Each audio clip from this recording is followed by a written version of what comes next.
What's up, guys? Welcome to your 23rd Python tutorial, and in this tutorial I'm going to talk to you guys about different ways to test stuff. Now, so far the only test I showed you guys is double equals, to say that one thing is equal to another thing. But there's also different ways you can test, and those include the less than sign, like 9 is less than 7, which would give you false.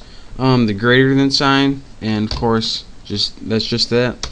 You can also do the less than or equal sign, which is like 9 is less than, which is not, or equal to 9. It's not less than, but it is equal to, so it would be true. You can do therefore greater equals to, and something that you guys might not know how the syntax goes is exclamation point equals, and this means it's the opposite of this. Exclamation point equals means not equals to. So is 9 not equal to 3? It's true because it's not equal to 3. What about 9 not equal to 9? So anything besides itself would be true. So those are some different tests besides equals equals that we're going to be using to test numbers, strings, and stuff like that. So I'll repeat it again when I'm testing, but just be aware for now.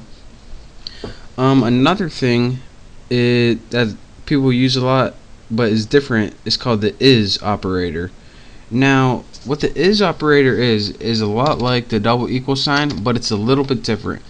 Say you have a list like 1 equals 21, 22, 23.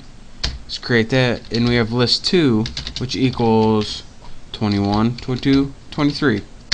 Now if you put 1 is equal to 2, it's going to come out as true because the lists have the exact same value. But if we have 1 is 2, it's going to be false, because the only way an is can be true is if it's the same object. So for example, you have 1 and equals, actually let's get some new variables, 3 and oops, that's a new one, equals 4 equals a list of like 3, 4, 5. If you have 3 is 4, then that would be true. Never mind this, that's a key that I accidentally hit. So the only way an is would be true is if that they are actually the same object, like this. Even though this and this have equal value, once you put is, it's not false, because even though they're equal, 1 is not actually 2. They're not actually the same object. And on the subject of weird comparisons, there's also the in we talked about earlier. So say we have a variable called pizza, and set it equal to something called Pizza Hut, and we can test using the in, or let me just show you guys. Say test for s in pizza, and it's going to come across as false because the letter S is not anywhere in the value of pizza, which is Pizza Hut. But if we test it for something like P in pizza, come on keyboard, then it would be true because there is a P in Pizza Hut. So that is just what the in operator means, and that's just a different way where we can use to compare, and we can use it in if statements like get my cursor, if P in pizza, and that can actually be a test condition, and then you can run a block of code right here.